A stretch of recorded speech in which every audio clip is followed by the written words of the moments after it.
જય શ્રી કૃષ્ણ, જય દ્વારકાધીશ મિત્રો. આજે આપણે અધ્યાય 17નો 15મો શ્લોક સમજીશું. અનુદ્વેગકરમ વાક્યમ સત્યમ પ્રિયહિતમ ચ યત સ્વાધ્યાયાભ્યસનમ ચૈવ વામયમ તપૌચ્યતે.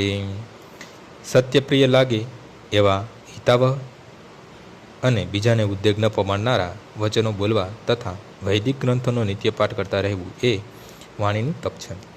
મનુષ્ય એવી રીતે બોલવું ન જોઈએ કે જેથી બીજાના મનમાં ઉદ્વેગ થાય. બેશક જ્યારે શિક્ષકે બોલવાનું હોય ત્યારે વિદ્યાર્થીને બોધ આપવા માટે સત્ય વચન કહી શકે, પરંતુ જે તેના વિદ્યાર્થી નથી એવા લોકો સમક્ષ મનને શુદ્ધ કરે એવું સત્ય બોલવું ન જોઈએ.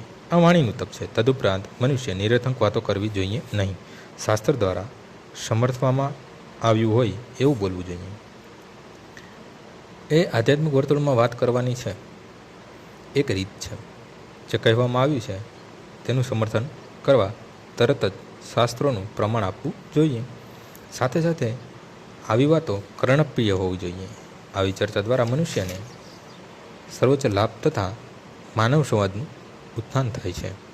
વૈદિક સાહિત્ય અપાર છે, તેનું અધ્યયન થવું જોઈએ. એ જ વાણીનું તપ કહેવાય છે. આજનો શ્લોક અહીં પૂર્ણ થાય છે. આવતીકાલે ફરીથી સવારે 6 વાગ્યે મળીશું. જય શ્રી કૃષ્ણ.